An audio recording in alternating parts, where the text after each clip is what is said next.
Okay, everybody. Sorry I'm late. This is the time of the year when things are late. And look who we have. Ah, Philip. Man, yeah, what the heck is that all about?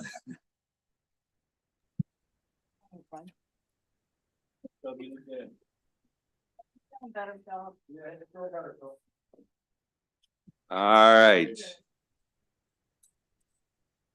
We got 38 bills on the list. We're gonna do some today. We work maybe an hour or so, and then we'll come back and do some more tomorrow. When did we decide we're coming back tomorrow? No, we'll do it after. I mean, you have nothing on your calendar in the afternoon, so it depends on the floor schedule. So Tomorrow. Potentially 1 o'clock, yeah. Yeah, probably all afternoon. Okay. Okay. All right, let's go. Senate Bill 6. Thank you for not reversing. Okay, Senate Bill 6. For nearly all of these, you have reprints on your desk. Does anybody know about Senator Hedelman? She's downstairs in judiciary. Greg's texting right now. Okay, and Quarterman. He's got 3 bills. Okay. All right. Okay. Look, we got lots of bills and lots of time, and if we need to slow something down to make sure everybody gets a chance to put their 2 cents in, then we will. It's all A rated, yes. A is for A. It's things I've never seen when I was in school. All right. All right. You're all very funny. Let's start with Senate Bill 6. All right, you have a reprint on your desk. This is a property tax credit that is optional for counties and municipalities to do. It exists in current law. What this one is, this is the one that deals with the dwelling house for disabled veterans. On page 2 of the reprint, what the bill is doing as introduced would expand the existing credit, which right now is available for permanent disabilities of 50% or more. This would also expand it to non-permanent service-connected disabilities that are 100% or more. And because it's optional, you all heard testimony, I believe it's from Mako, to even further allow counties the option to expand it if they want to or not. So the amendment on page 3 is what would allow the discretion of the counties to do that. Is there a motion as amended? All's in favor? Opposed? 1 down. 37 to go.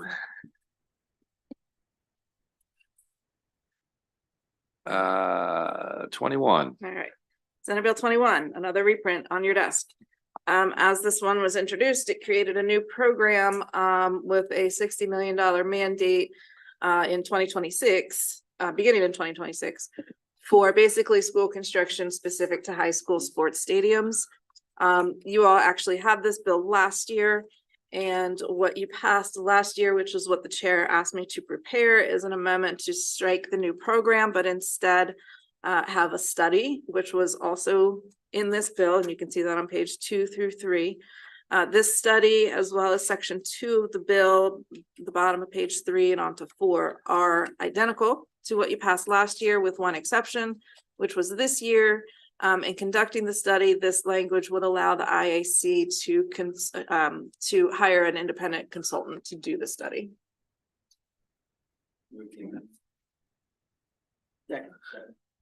All those in favor of the amendments? Opposed? All those in favor of the bill as amended? Opposed? Okay. Actually, on 6, Senator Bailey will do that.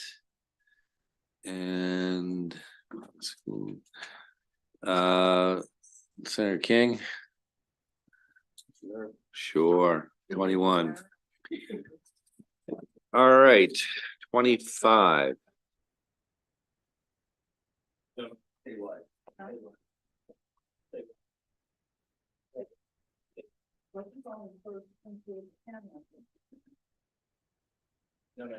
I see. Senate Bill 25. All right, Senate Bill 25. This one, now we're talking about a property tax credit, but this time for law enforcement officers and rescue workers. Again, it's an existing program that is optional for the counties and municipalities to do. What this one is doing is it's expanding eligibility in terms of who can get it. Current law right now, in order to get it, the death or disability needs to have come from in the line of duty. On page 3 of the bill, lines 6 through 7, you can see here it expands it to a law enforcement officer or rescue worker who dies regardless of the cause of death. So that's one expansion. Then the bill, current law allows this credit to be portable to a new dwelling if purchased within 5 years. And then there's a 10-year thing. This basically says it's portable forever. So at any time after the disability occurred, it would go to the new house. Then at the bottom of the page, you can see that the credit is granted. It tells you how the credit's going to be calculated. Basically, if your current dwelling, if the credit amounts to, in practical purposes, and 20% reduction in the property tax, the new credit for the new house also has to result in 20%. So the actual value of the credit may float depending on the properties that these people might be moving into. And then on the back of the page, similar to the other bill, the language on page 4, starting in line 14, that would allow the locals to decide whether to extend the credit to these additional dwellings. Question, yes. Senator Just Howard? enabling legislation? Yes. Okay, thank you. Yep, Senator Upwood. Thank you, Erica. Didn't last year's kind of blanket bill to the locals that said define it however you'd like? And Cover that's what you did you did lots of things last year. Defining who is a law enforcement officer. Okay, That's already here, Okay. but this went beyond that concept. So they did need legislation in order Okay. to do this. okay, thank you. Any other questions? Senator King? Oh, no. We're all done? So Senator Sally. Now we went from a shall to a may. yes. Yes, okay. All in favor, say aye. Opposed, nay. The ayes have it. Okay, we're going on to 126. Is that correct? Yes. Thank you.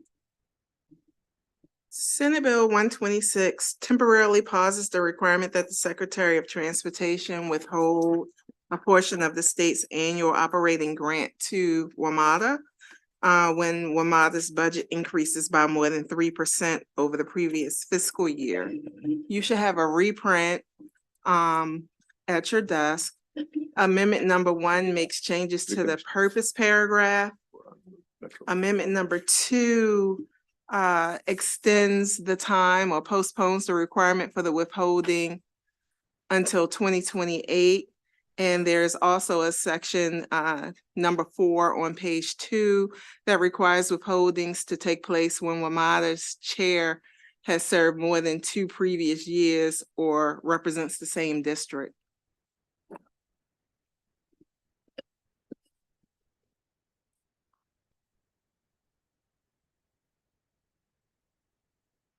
Favorable? Oh, we've got a question about why we need the bill. Oh. Does someone from transportation want to talk about this at all? Anybody? Yeah, why are they saying we need this? Yes, so this is for the $150 million that was needed to fund WMATA. Now we're not gonna hold the money, the 35%. So I don't want to take up time, so.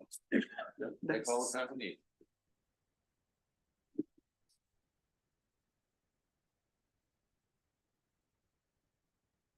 So the testimony from the hearing that was held with WMATA basically said that in order to fund, the secretary said that in order to provide the appropriate funding, they needed the 150 million Fully, not fully. 120, what it would be, or 115. The budget, yes. But we are willing to hold it if they don't change their chairman. Is that what I'm reading? Yes, and it's my understanding that Or I'll the say chair. chairman, the Can't say chair, chairman, chair. the chair has been, Maryland has not had a chair in a very long time. Okay, so we want to switch between Virginia, Maryland, and DC and take turns. That's my understanding. Okay.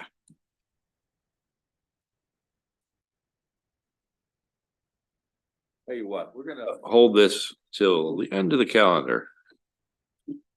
Okay? All right. Senator Jackson, you got 25, by the way.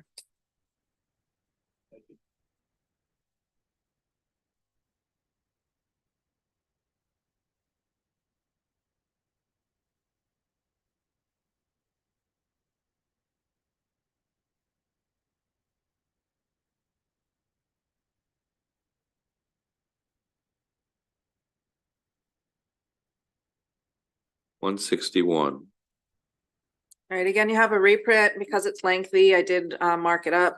You all, this bill has been before you before. And I walked through all the details. There are a couple differences with it now. So the first difference is on page 4. This deals with the personnel grant for concentration of poverty schools and allowing a certain percentage of that money to be spent by the central office on behalf of the schools. And the bill originally came in at 10%. Right now it's at 15%. And this is for if you have fewer than 40 schools. The next one is on page 6. The other change from the last time you saw it is on page 6, line 20, again, 15%. This one is for the per pupil grants.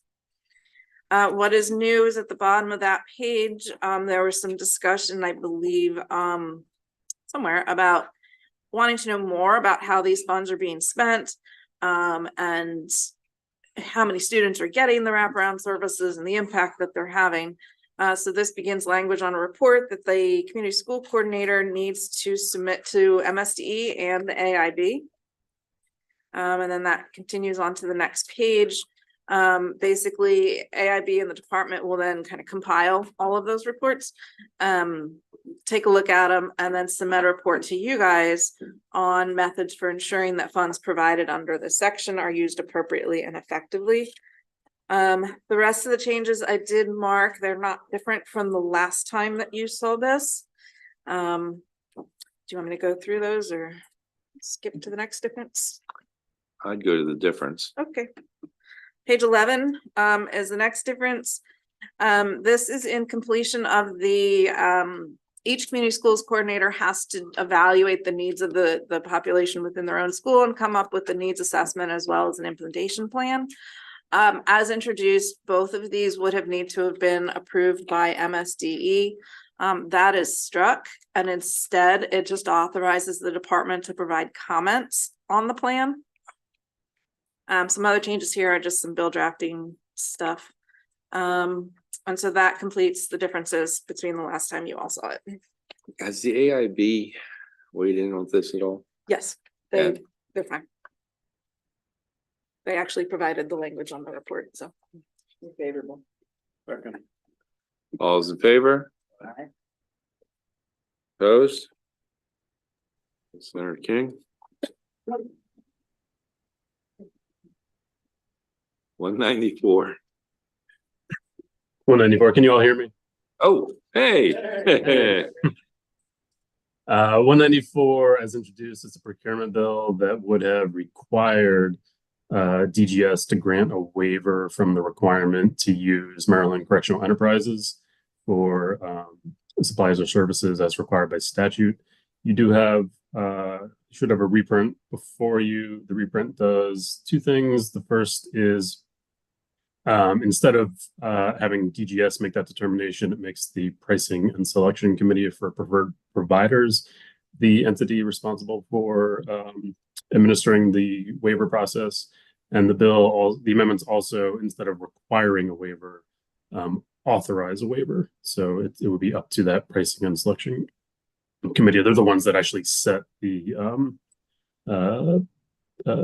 fees for the services and supplies MCE provides already. So it was requested by the sponsor and DGS that would be the more appropriate entity to manage it. Questions?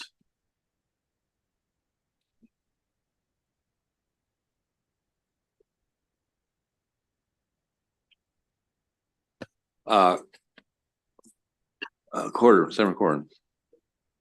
Basically, obviously, it would allow basically the state to go outside of not have to buy through MCE and somebody else. They could go to pretty much anybody. As introduced, it required a waiver to be granted if it was going to be basically an undue delay or more than 10% of a cost differential between what MCE was and what the market would provide. The amendments basically changed a shall to a may in terms of granting the waiver, and then designate that entity who is already responsible for setting the MCE rates to be the one to make the determination on whether to grant the waiver. Okay, And then but there's also a reporting requirement. if they get the waiver, then they can go basically buy from anybody then. Correct. Okay. Yeah. Okay. Any further questions? All those in favor as amended? Aye. Opposed? Senator Quarterman.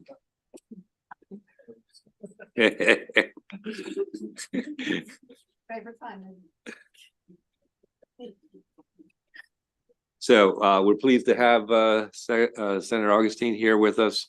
Want to go back to 126. There were a couple questions, but if you just want to start with just generally, why do we have to do this? Sure. And that's where we should probably start. All right. Thank you. Thank you, Mr. Chair. So basically, in order to create the dedicated funding for WMATA, that was legislation that was passed by this body a few years ago, that created that dedicated funding to help with some of the capital projects. One of the requirements that we put on it was that there would only allow for 3% growth in the money that we would send in support of WMATA. Now, there are a few things that happened since that time. One thing that happened was that with the pandemic, WMATA received significant federal funds, and instead of basically asking for the full allocation from the states, including us, they in essence took a haircut because they had the federal money to support their ongoing operations during the pandemic. Now, but by doing that, they basically reset the 3% cap at a lower number than how the actual expenses were growing, because the expenses, which were kind of working the way they were covered by those federal funds. So that when they've now come back to us with what is still the same sort of trajectory, still the same needs, looks and is more, it exceeds the 3% cap. And so in order for us to contribute anything above the 3% cap for this period of time, we need this legislation. The governor and his team have identified funds to help us to keep WMATA, the shared pain of cuts which are required and are happening at WMATA, in line. There still was this need for additional funds that were above the 3% threshold. That's why we need this legislation in order to allow for that to occur with the funds that have already been allocated by the governor. Questions?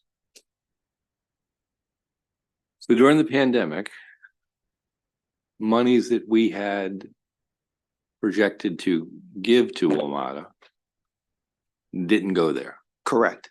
So we saved money. Yes. And now that money's gone from the federal government, The follow-on money is gone. Correct. essentially. gone, Basically. Yeah. Yep. And because of that, are we back at the same level that we originally approved? We are there. I don't know that specifically. Okay. What I do know is that those two things contributed to the issue.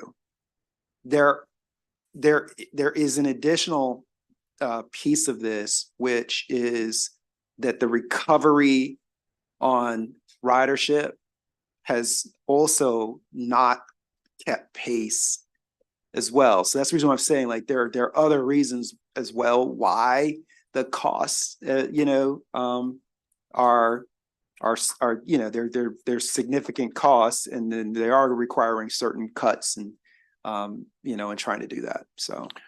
So the other participants, where are they in all of this process? They too have had to make the changes. Virginia has done that. They are in the midst of as well of doing the two parts of making the change to the 3%. To allow for them to also go above the 3% threshold. And they've also had agreement on that additional funding as well. Same thing in the District of Columbia. And just so that you know, we are also, there is a group that I am a part of, along with Senator Feldman, Delegate Corman, and Delegate Lewis, who are meeting with the other jurisdictions to come up with a long-term sustainable plan. This is a stopgap, basically. We know it's not sustainable, but that we would do that over the coming years. But first thing, we just have to get this sort of stopgap in place, and then we're going to look at the funding formula that is there for WMATA across the board. We're going to look at all of it, but the first step is just to get through this. So is there any provision for allowing a percentage above the 3%? You see, when we need to possibly go above the 3%, is it unlimited?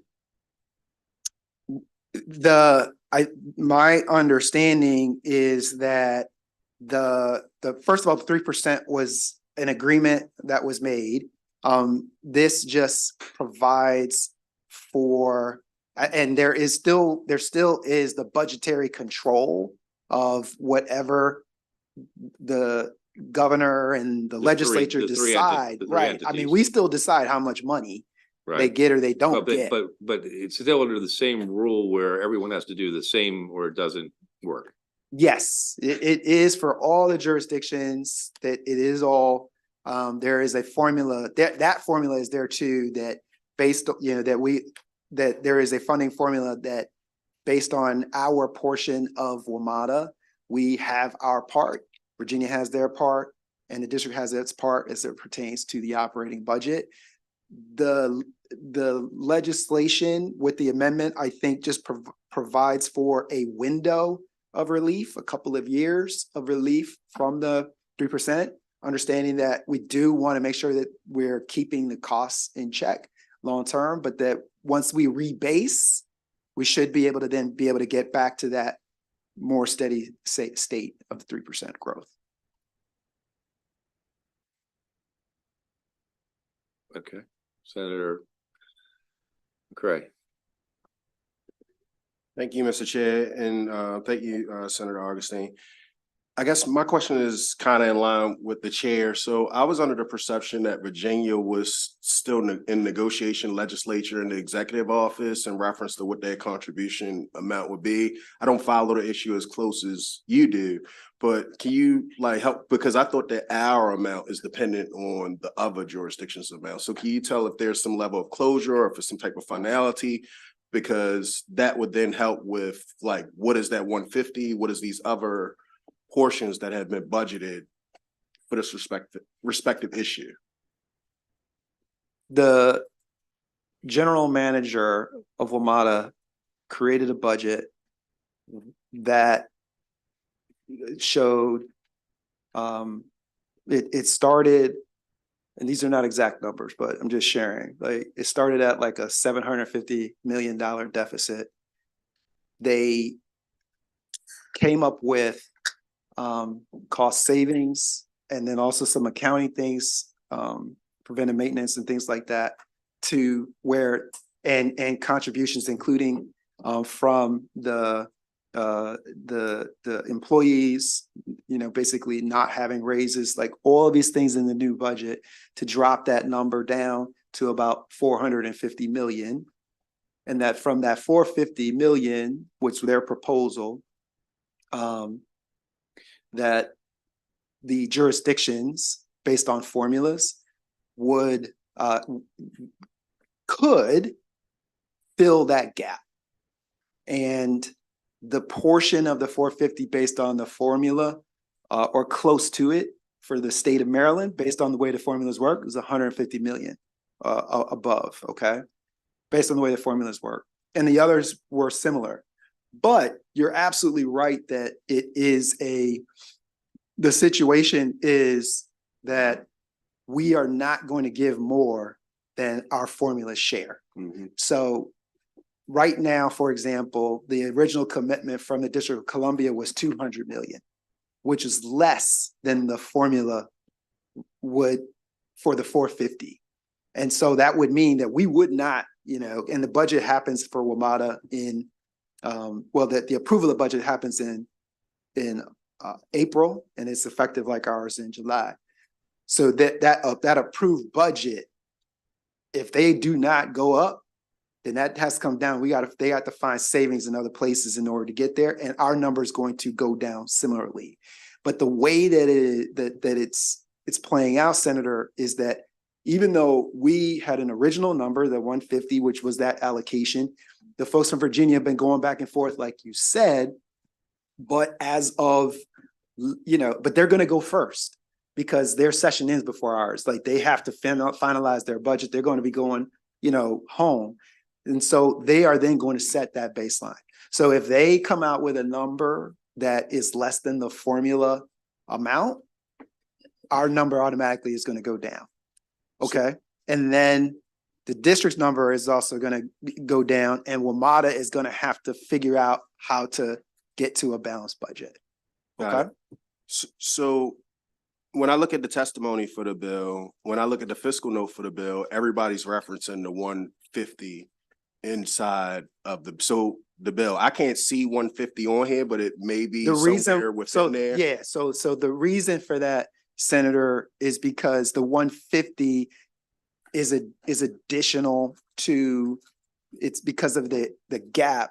It's additional, and the bill, although we're talking about the 150 in here, the bill is not about the dollars and as much as it is about the restriction that we as a legislature put in place to cap the growth of the budget at WMATA, and by law, cap it by law, the amount of growth at WMATA. And given what I shared with you about, you know, it was a good thing that WMATA didn't charge us as much, but it created an imbalance in the base that you're starting from. which is where this number is greater than 3% of what we as the state of Maryland gave to WMATA last year, which is the reason for the legislation that relief is necessary. So it's not a number here. This is relief from the cap that we set. 3%, 35%, I get that part of it. When I look at the fiscal note, when I look at MDOT's testimony, I just want to make sure that this bill is contingent upon the agreement that the states agree upon, and it's not 150 if it's going to be 125. It's not 150 if it's going to be 95. And I don't know this, but I know the fiscal note is referencing 150. And I know MDOT's testimony is referencing 150. So if I can jump in, I mean, the governor's budget includes 150. Yeah. So if there was a different amount, we would have to come up with it. If it's a different amount lower than the 150, Mr. Chair. We're higher. Yeah, it's not going to be higher. It's not going to be higher, Mr. Chair. Yeah, it's No, not. I understand that. I mean, I'm not suggesting, I thought that's where you were going. No, I no. thought you were worried about it going higher. No, what happens is there are conversations if the whole 150 isn't necessary, that it can then be put I in different see. places. I see, yes. Yeah, there is the possibility that, and we should know it relatively shortly with regard to Virginia, but it's not over at that point. The District of Columbia, they go after us. So they will make a commitment. Mayor Bowser has said that she will make her commitment by the middle of March, I want to say. That was what she had said originally. Not originally, but it's like a moving target, but she's still waiting on some of her revenue estimates. I mean, we're getting in the weeds here, but it is that way. She's waiting on some of her revenue estimates in order to see if they can come up from the 200 that they currently have to the 212, which if they don't do that, then there has to be a look inside of WMATA at certain cuts in order to bring it down. And if it does, but if they stay at 200, Senator, then that 150 that's in that budget will come down commensurate with our percentage for the allocation of the additional funds. Yep. So, Mr. Chair, I'm more of a comment versus questions. I think that both of you all know where I'm going with what I'm saying. Mhm. I think that it's important to say this too. In reference to transportation, we have to take a one Maryland approach. I think that when the proposal to BRFA is not a one Maryland approach, and I think that as we think about how we get there, every discussion has to be centered around that. And I feel as though one of the Baltimore region people in here, that I have an obligation to say some of the things that need to be said. Senator Hellman. Much, Mr. Chairman. So I'm still trying to understand this thoroughly too. So this is $150 million on top of what is our commitment right now? Mhm. Can you tell me what that is? I'm asking what the dollar figure is. The Uh, formula for 167? Well, they're different numbers. The 167 that you're talking about is on the capital side. That's the capital number, but this is operating, Right. Senator. And I don't have it in front of me. I could get. Rough, like just, do you have any rough somebody have a rough idea? Thank you. If Deneen can double check my work, but I have the WMATA budget up. I think it's 488 million. Is what our commitment is this year. I believe so. That sounds right. Okay, so the 150 million is on top of it. And for this year, or is it it says beginning of fiscal year 28 and as the bill's amendment? No, the amendment, that not- amendment is to allow for time for the rebasing to occur. It's also to allow for the fact that when Virginia does make their decision, it'll be a 2-year decision because they are on a every 2-year budgeting cycle. They don't budget on the 1 year. So we'll know what the Virginia portion of it will be at that point. Okay. Okay, and then, okay, that's helpful. Thank you. Senator Corman. Thank you.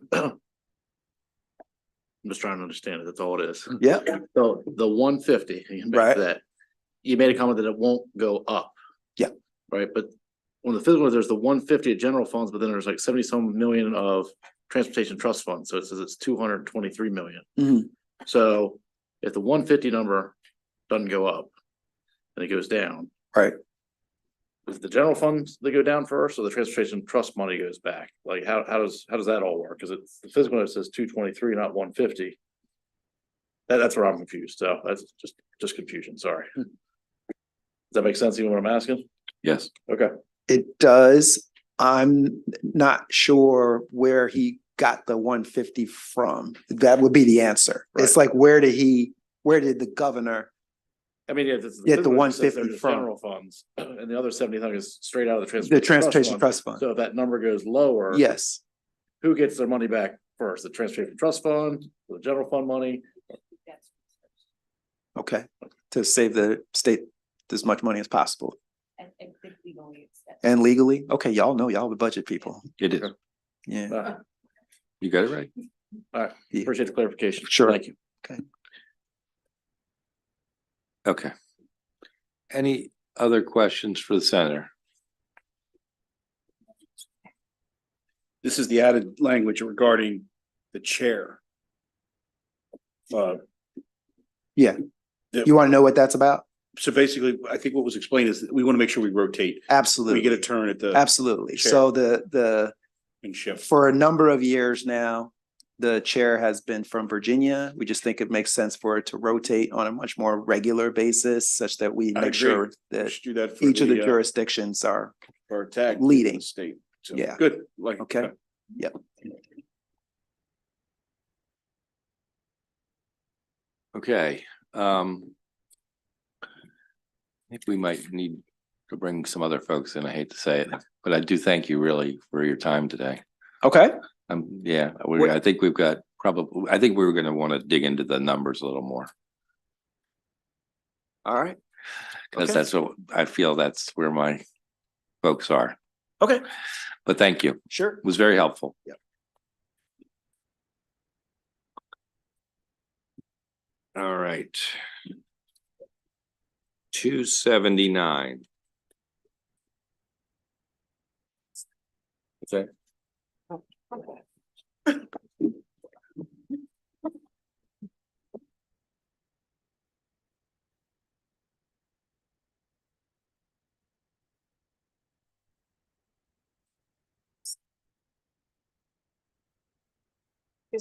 Yes. Okay, another amendment on your desk.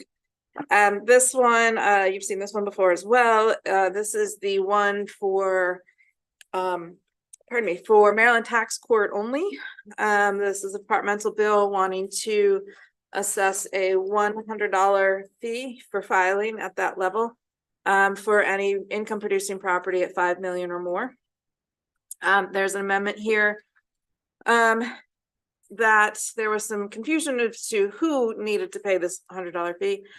This amendment is for the petitioner would have to pay it, which is the individual who would start the proceedings and actually make the appeal, not the person quote unquote defending against it. So that's the amendment. I think we held it last time for a quick little question that the chair had about another bill and whether it would conflict, and it won't. So it's back before you. Does everybody understand this and why they were requesting this? About this idea that people were just putting in, appealing everything.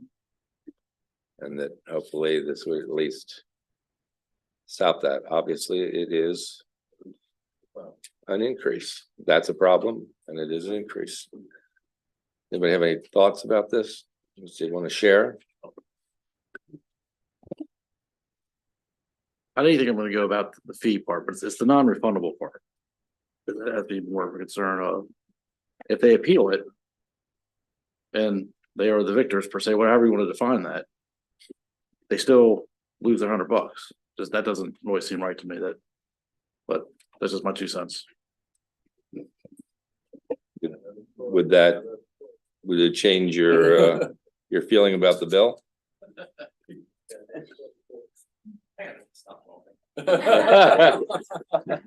We're all friends here. I mean, look, I think I have mixed feelings about that. Fee should be about paying the cost of providing a service. And in this case, the service is the ability to appeal. And so it still costs the state to have people there to evaluate the appeals and go through that process, all the administrative costs associated with it. However, it may, if it's workable, I certainly think it wouldn't. I don't think it's going to cost a dramatic amount if, in fact, what people were doing is just putting in appeals for appeals' sake, to actually refund the ones who actually came in and won their cases. So. That process is already ongoing. So the fee isn't really to pay for the service. The service is already being paid for. The fee, respectfully, they're trying to ward off all these appeals. They're trying to say, hey, we put $100 fee in here, maybe we won't get as many appeals. So the fee under this bill goes to the tax court, not SDT. Okay. The rest, Bev. I'm not an expert on this and I'm not volunteering to carry the bill on the floor. But, and I'm not that expert on this at all, but there are court costs. You have the very filing fees you have to do when you go to court. And so it just seems to be similar, that you're helping pay for the service you're getting. So I'm sort of agreeing with you, Mr. Chairman. That's scary. All right, is there a motion on this? With my caveat, yeah. Because they'll have to take it out of. I know. Only if they don't have to take it. I'll move favorable, but I don't want it on the. I'll tell you what. We are going to hold this and move on to the next one. We got plenty of bills. We don't have to worry about holding a few now, here and there.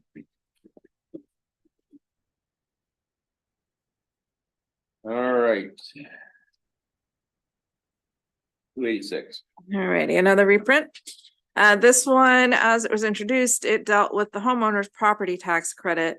Currently, there's only if you're 70. Well, okay, so currently to get it, you need to apply within the same year that you want to get it. There's no like retroactive application unless you're 70 years of age. And then you have 3 years to file. This bill adds to that 3-year window individuals who are enrolled in the homeowner protection program, which was done a couple of years ago in a tax sale bill. It puts them into a program to help them avoid losing their home. And SDAT counsels them on how to stay in their home. And so SDAT is putting this in to allow a 3-year look back for people who participate in that program. The amendment is dealing with the application timeline for the homestead property tax credit. Currently, there's a 1-year look back for the homestead for anybody who misses the initial year. This amendment would allow up to 2 years as a look back, as well as calculation of the homestead, because obviously the value of it kind of compounds over time. It would do a 2-year look back to calculate it as though it had been given 2 years ago, assuming they were eligible to begin with.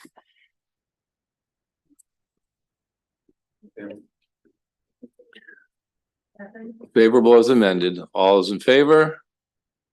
Opposed? Okay.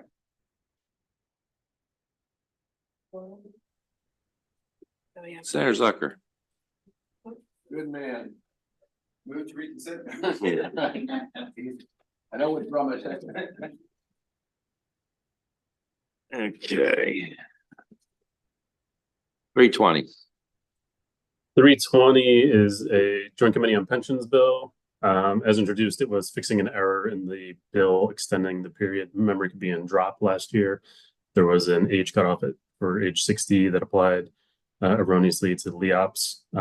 It's already been administered, so this is just cleanup. There's an additional amendment that was requested by the system, an additional technical clarifying piece. A couple of years ago, you all had amended the provisions regarding the incentive compensation for the investment division to allow unpaid incentives to be paid if somebody retires directly from a position. Those provisions were not also applied to the CIO position, so the amendments make that conforming change. Senator Jackson? Favorable. All's in favor as amended? As amended. Opposed? Senator Jackson. 322. 322 is a bill out of pension subcommittee that would require all state employees to be automatically enrolled in the Teachers and State Employees Supplemental Retirement Plan, beginning with hires on or after January 1, 2025. And employees would have a 90-day window to opt out of the automatic enrollment to unwind any contributions that had been made. Questions on this bill? We were on 322.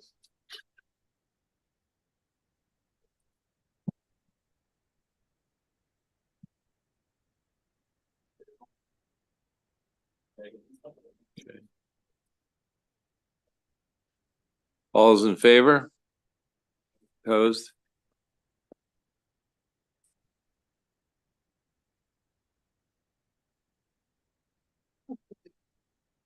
We got that? Yes. Okay, 366. 366.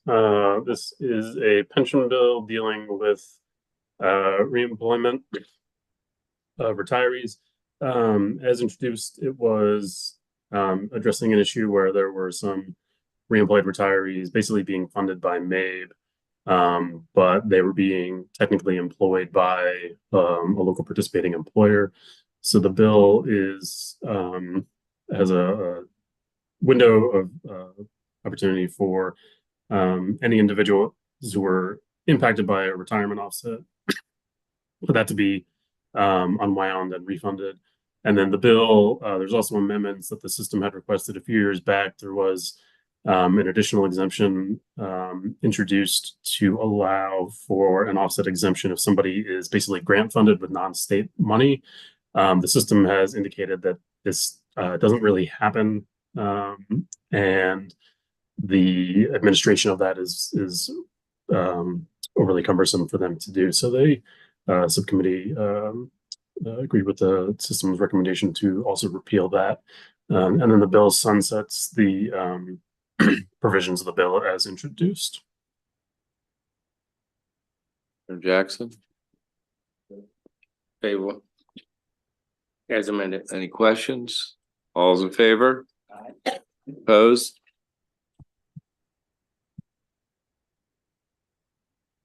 $368. 368 is another pension bill. This deals with military service credit. Current law with respect to individuals claiming service credit with the Public Health Service, National Oceanic and Atmospheric Administration, or the Coast and Geodetic Survey. Current law had limited windows of time for service that could be applied. It was basically World War II, Korean War, and the Vietnam era. This bill repeals those time limitations, and so that it's any military time similar to other military credit that can be claimed for other service. Senator Jackson? All those in favor? Aye. Opposed? You got it. Okay. Senator Edelman's 370. Another reprint. This deals with, and during the hearing, the sponsor indicated, working out some amendments, so that's what these are before you now. So this deals with basically, for community schools to also create, this time under DHCD, a program for rental assistance. On page 3 of the bill, you can see that the Director of Community Schools, which is the MSDE position, the sponsor is changing that from to administering the program to instead supporting the implementation of the program. It does add to the requirements that the community school coordinator helps with identifying households that could benefit from it. On page 5, this is where a special fund is set up to be administered by DHCD in consultation with MSDE. It provides criteria on which students and families can access this fund. On page 6, I think there was some, and the sponsor can speak to this, there was some confusion about what exactly a financial hardship would be, so that language is struck. The middle of the page, lines 15 and on, shows what the uses of those assistance funds can be used for. The funds last for 12 months of support with a one-time extension of 3 months. And then on page 7, again, part of the fund can be used for administration costs of DHCD and just DHCD. As introduced, and I may have missed an amendment for this, but as introduced, it had a one-time $10 million mandate to go into the fund. Those are the amendments that I have.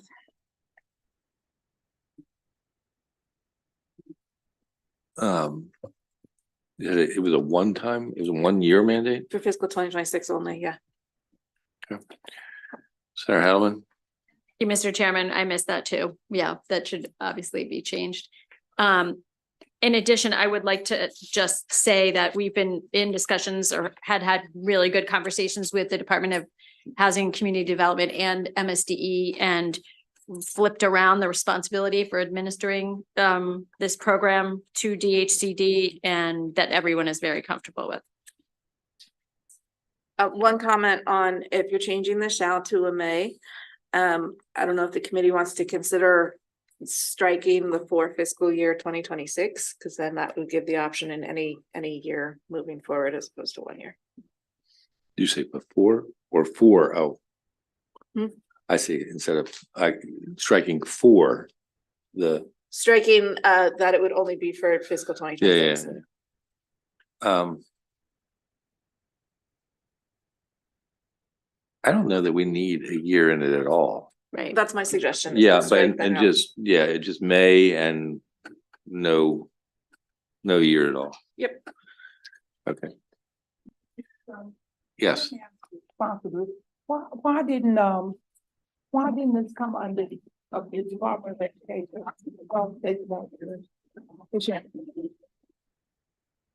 Why didn't this program, the community school concept, come under the Department of Education?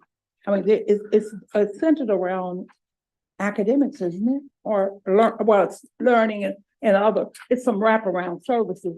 I'm just curious as to why it didn't come on. So the point of this bill is, the aim of it is to use the community school infrastructure in order to help at-risk families be able to avoid eviction and be able to stay in their homes, because we know that there is Okay. And so actually Triple E is second on this, and there was someone from Triple E who sat in during the hearing. So you're absolutely right that MSD has a big role and the schools do. So it's. Thank you. Okay, I'm all those in looking at it favor? from another angle. Okay, thank you. Sure.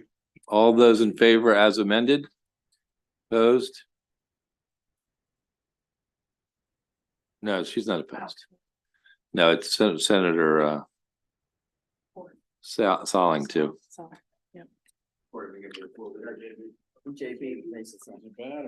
JB? Yeah, I'm gonna go with my seatmate here. I don't know. I'm with Shelley. Oh, your button. All right, so those guys over there. Those guys over there. The 3 over there. Yeah. Yes, Senator Hedelman, of course, will be the floor leader. It's gotta go to downstairs first. Oh, of course, right. Yep. 376. All right, no reprint for this one. So Senate Bill 376 establishes a new funding stream for the Empower, which is the joint cooperation between UMB and College Park. So it establishes a 4-year phase-in of funding specifically for the University of Maryland Institute for Health Computing, which again is a joint effort between the two schools. The funding phases up beginning at 1.5 million in fiscal year 26 and ending up at $6 million for fiscal 2029 and thereafter. Okay, Can I amend myself on? you can. Anybody else like to be on it? Am I on that? I didn't see any. No? I have adding Senators Zucker, Jackson, and Gazoni as sponsors, co-sponsors. Oh, McCray. Okay, all those in favor? Opposed? Okay. Well, that's easy, Senator King. You have to take that one. Oh, sure. All right. Okay.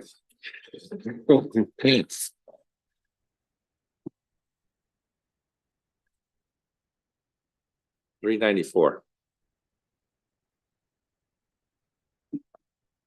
This should be easy. That's it. Yes, I get confused with catastrophic. Senate Bill 394 makes changes to the catalytic revitalization tax credit program. It allows phase credits to be claimed at once. And the program is for previously owned state and federal properties, revitalizing those types of properties. The amendments, there are 3. The first one is technical. The second amendment is prohibits the secretary from revoking a tax credit certificate issued previously unless the entity stops the project. And there is a third amendment on the back that is also technical. Here, remind the committee what are the provisions of the credit. So the tax credit is equal to 20% of the rehabilitation and new construction costs incurred for a qualified project in the state. The reason that was stated that this is necessary is because developers are not benefiting from the cash flow because the money realized from the credit was too small. So the concern was being able to give the developers a larger tax credit so that they could, or a larger portion of the fund so that they could develop the property. And how do they get a larger portion? It's because because the phases, now they're lumped together. You don't have to have 5 phases where you're getting 20% at a time. You can get a larger portion. You get the full amount up front? Yes. Okay. Everyone understand this? Senator Quarterman. I'd like to be on this. Okay. I'll take it. All right. Yeah. Look at that. Yes. Just have a quick question. This doesn't take away any credits that have already been in place, doesn't? It does not. Okay, thank you very much. Senator Hedelman? Wow. Interesting pairings.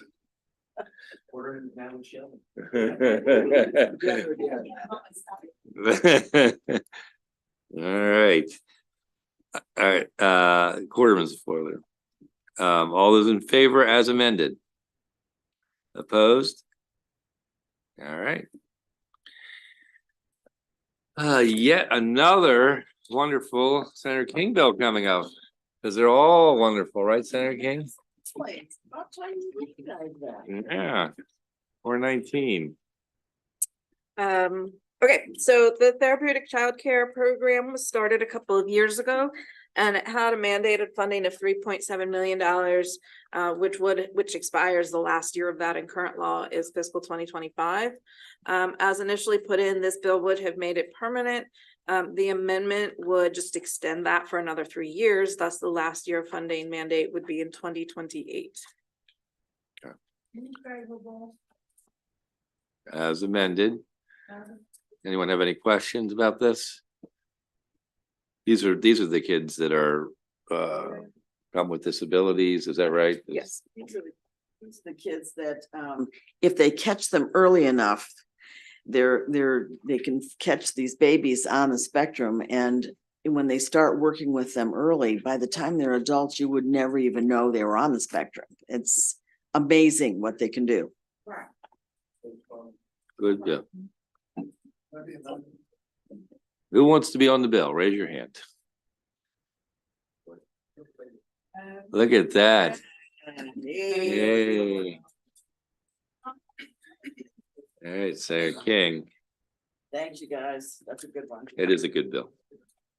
It's a good bill.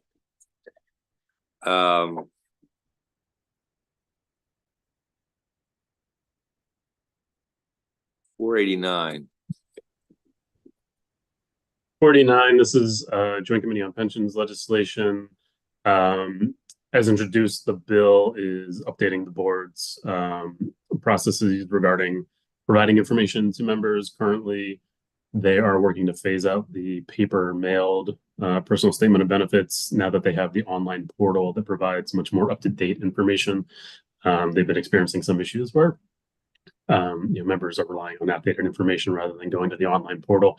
So the bill clarifies that they can provide the information electronically, post other system information on their website.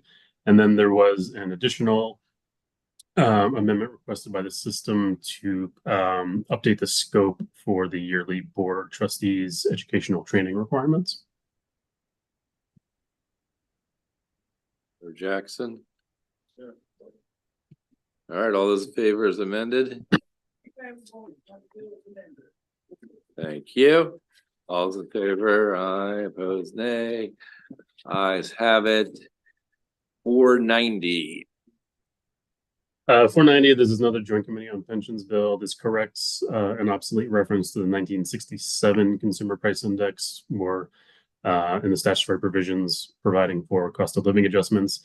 The bill updates it to the 1982-1984 CPI, which is replacing that older index. No amendments. All those in favor? Opposed? Excellent, Senator Jackson. One more, Senator Jackson. 491. Senate Bill 491, this is another Joint Committee on Pensions bill. This repeals provisions that currently, when members transfer between state systems, state and local, local to state, there's a requirement in law that they need to be in that new system for at least 5 years to get the benefit of any transferred service being enhanced at a higher rate in that new system. The system is indicated to the Joint Committee and in their testimony that they don't really have any way of doing this. They've never had any requests from any local entities or local systems on how to administer it on their end. And so they recommended in the Joint Committee sponsored repealing the 5-year requirement. There is one amendment that there was a 5-year provision that was erroneously left out of the bill. And then the bill also corrects an incorrect reference to the member contribution rate in LEOPS regarding when members transfer service. Second. All those in favor as amended? Aye. Opposed? All right, I think that's a great place to stop for tonight. Oh, good answer. I don't want you to be bored tomorrow. Oh, thank you. So we'll be back in here at 1 tomorrow, or yeah, I guess, assuming what the floor looks like, but yeah, After session. after session and 1, but 1. Any of your reprint on your desk? Hold on. Wait, everybody.